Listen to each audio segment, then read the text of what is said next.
नमस्कार, स्वागत है आप सभी का खेती किसानी से जुड़े हमारे साप्ताहिक कार्यक्रम पूसा समाचार में। मैं आपके साथ कपिला शेखावत, वरिष्ठ वैज्ञानिक सस्य विज्ञान, और मैं ज्ञान मिश्रा, अध्यक्ष बीज विज्ञान एवं प्रौद्योगिकी संभाग।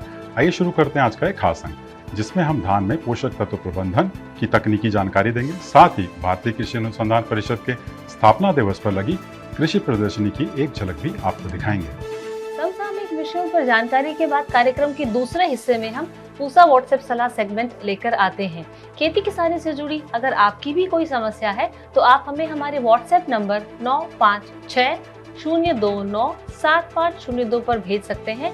हम उसका समाधान हमारे विशेषज्ञों द्वारा आपको तुरंत उपलब्ध कराते हैं।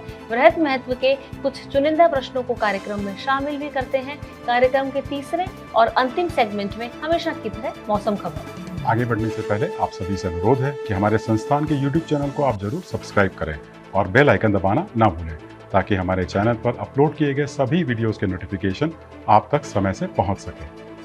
अनाजी फसलों में धान खरीफ की एक प्रमुख फसल है, जो लगभग संपूर्ण भारत में उगाई जाती है। अधिकतर किसान भाई अभी तक धान की रुपाई कर चुके हैं या करने वाले हैं।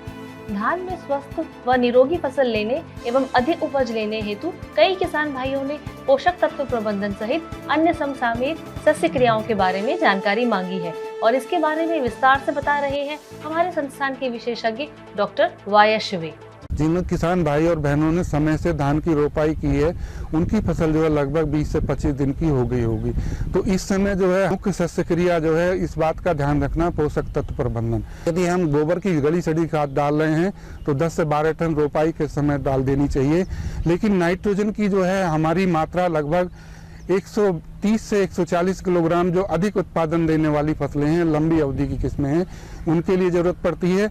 इसी के साथ साथ जो है 50 से 60 किलोग्राम फास्फोरस, 40 से 50 किलोग्राम पोटास, 20 से 25 किलोग्राम जिंक सल्फेट की।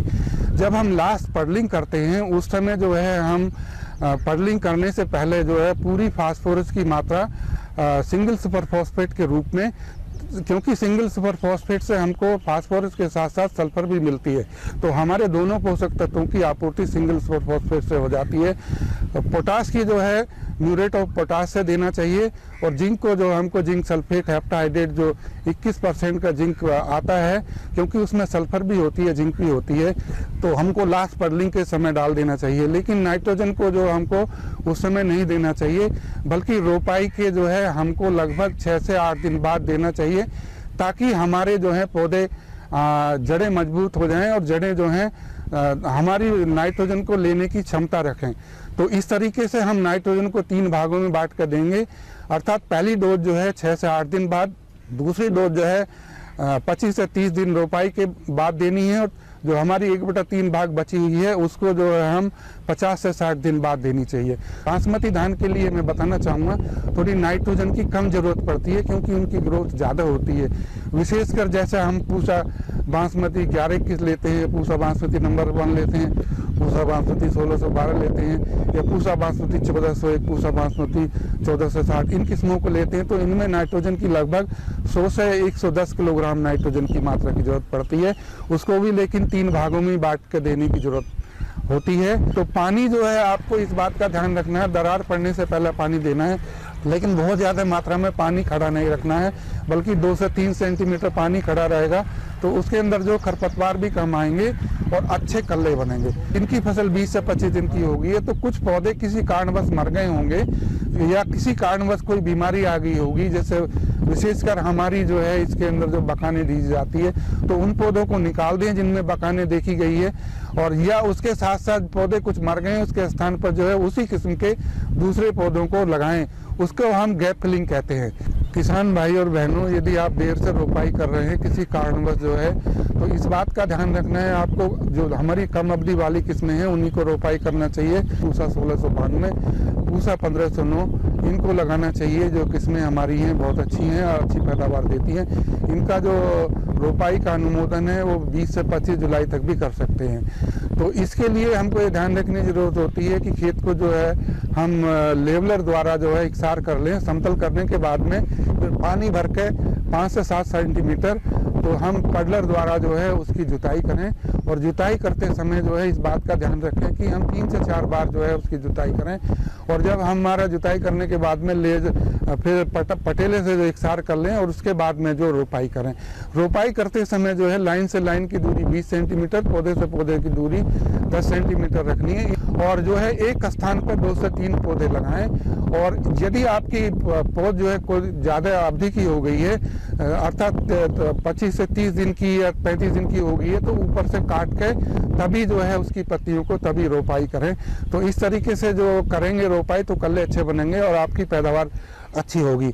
और जैसा कि मैंने आपको पहले बताया है कि देर से रोपाई करते समय भी पोषक तत्व प्रबंधन जो है हमको किस्म के अनुसार करना है। यदि मैंने ये दोनों किस्में बताई हैं, देर से रोपाई कर रहे हैं, तो इसके लिए लगभग 120 किलोग्राम नाइट्रोजन और 50 से 60 किलोग्राम फास्फोरस, 40 से 50 किलोग्राम पोटास और 20 से 25 किलोग्राम जिंक सल्फेट, पूरी मात्रा फास्फोरस की, पोटास की, जिंक सल्फेट की आखिरी जुताई करते हैं पानी भरते समय, तो उस समय दे देनी चाहिए। लेकिन नाइट्रोजन को जो है हमको उस समय नहीं देना चाहिए, बल्कि रोपाई के जो है 6 से 8 दिन बाद पहली मात्रा, और 1/3 भाग जो है 25 से 30 दिन बाद, और बची हुई 1/3 भाग जो है उसको रोपाई के 50 से 60 दिन बाद देना चाहिए। प्रिय दर्शकों, भारतीय कृषि अनुसंधान परिषद यानी ICAR ने गत 16 जुलाई 2023 को राष्ट्रीय कृषि विज्ञान परिसर यानी नास कॉम्प्लेक्स पूसा नई दिल्ली में अपना 95वां स्थापना दिवस मनाया। इस स्थापना दिवस को प्रौद्योगिकी दिवस के रूप में मनाया गया। इसमें किसानों, छात्रों और कृषि उद्योग के लाभ हेतु कृषि संबंधित प्रौद्योगिकियों को दर्शाने के लिए एक प्रदर्शनी का आयोजन भी किया गया। आइए आपको दिखाते हैं इस आयोजन में प्रदर्शित कुछ उपयोगी प्रौद्योगिकियों की एक छोटी सी झलक। बागवानी अनुसंधान संस्थान के स्थापना दिवस पर यहाँ पर एक प्रदर्शनी का आयोजन किया गया है। इस समय हम बागवानी विषय के जो हमारा असेंबली है उसके प्रदर्शनी केंद्र से बोल रहे हैं। यहाँ पर 21 जो हमारे संस्थान है असेंबली में, उसके यहाँ के फल, सब्जी और अन्य उत्पादों का प्रदर्शन किया गया है। जो हमारी टेक्नोलॉजी है इसमें हम लोग एक्जोटिक फ्रूट्स को प्रमोट कर रहे हैं, जिसमें कमलम हो गया, एवोकेडो हो गया, और एवोकेडो के प्लांट सिद्धू और संकरा जैक फ्रूट जो बहुत ही स्वीट है, और उसके अलावा जो विभिन्न संस्थानों के जो उत्पाद आए हुए हैं, जैसे प्लांट प्रोटेक्शन प्रोडक्ट, जिसमें कि बहुत सारे ऑर्गेनिक प्रोडक्शन के लिए माइक्रोबियल कंसोर्टियम और दूसरे टाइप का प्रोडक्ट है। Post harvest value added products यहाँ पर डिस्प्ले किए गए हैं। सीड और प्लांटिंग मटेरियल यहाँ पर डिस्प्ले किया गया है।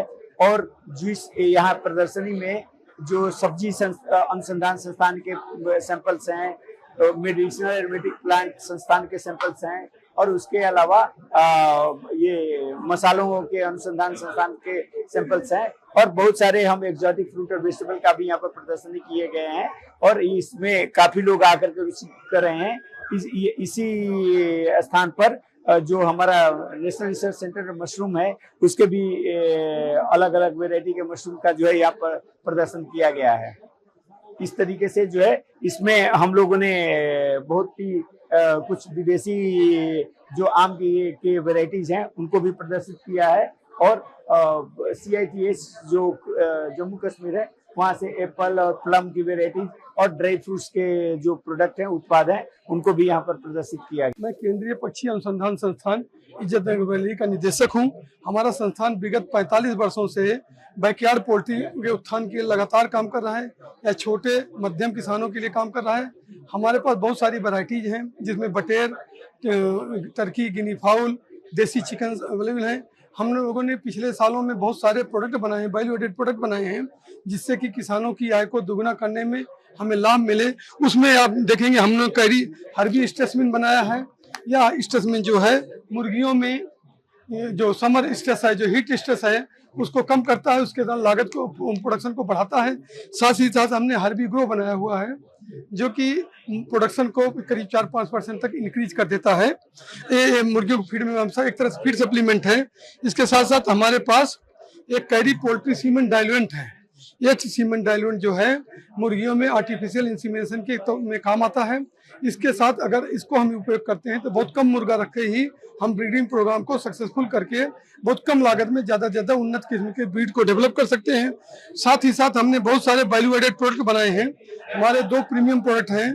बिस्किट एक बिस्किट, एक मल्टीग्रेन बिस्किट है, एक लो शुगर बिस्किट है, एक डायबिटीज के लिए लो शुगर बिस्किट डायबिटिक के लिए है। मल्टीग्रेन जो है इसमें मिलेट वगैरह मिली है, ये अति उत्तम बिस्किट है। इसमें 18% तक प्रोटीन है जो कि माल न्यूट्रिशन को एड्रेस करने में सक्षम है। साथ ही साथ हम लोगों ने स्पेंट है जो मुर्गी अंडा देना बंद कर देती हैं, उनके मांस से अचार बनाया। उसके साथ साथ एक बढ़िया भी बनाई है, चिकन बढ़िया, जैसे दाल की बढ़िया होती है, इससे चिकन बड़ी भी होती है। ये उन जगहों के लिए उपयुक्त होगी जैसे लेह लद्दाख, जहाँ जाड़ों में प्रोटीन का सोर्स कम हो जाता है। ऐसी जगहों पर इसमें 55% से 60% तक प्रोटीन है, तो प्रोटीन की रिक्वायरमेंट को पूरा करने में सक्षम होगी। साथ ही साथ हम लोगों ने और भी प्रोडक्ट बनाए हैं, जैसे एक सॉसेज है, चिकन सॉसेज है, पैटीज है, जो टी टाइम स्नैक्स है, डिनर लंच के लिए उपयोगी है। ये प्रोडक्ट हमने मीट स्पेंट हैंड मीट से बनाया हुआ है। साथ ही साथ हमने बहुत सारे प्रोडक्ट बनाए हैं, ये भी सॉसेज है। और साथ ही साथ एक कोयल हमारा प्रीमियम प्रोडक्ट है, एक कोयल का अचार, ये इसकी ड्यूरेबिलिटी 1 साल से ज़्यादा है।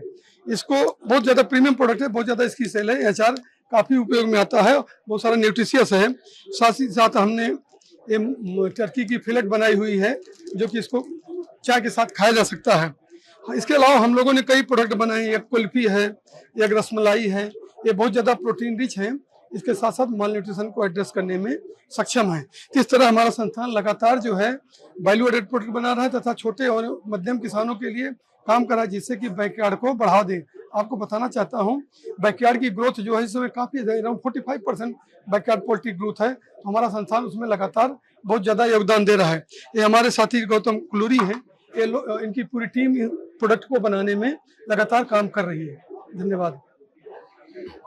पूसा समाचार में अब समय है पूसा व्हाट्सएप सलाह सेगमेंट का, जिसमें हम आपके द्वारा भेजी गई खेती किसानी से संबंधित समस्याओं का समाधान बताएंगे। उधम सिंह नगर से कमल हुडिया जी ने धान में रोग के लगने की समस्या बताई है। आपकी फसल में बैक्टीरियल ब्लाइट रोग का प्रकोप हुआ दिखाई दे रहा है।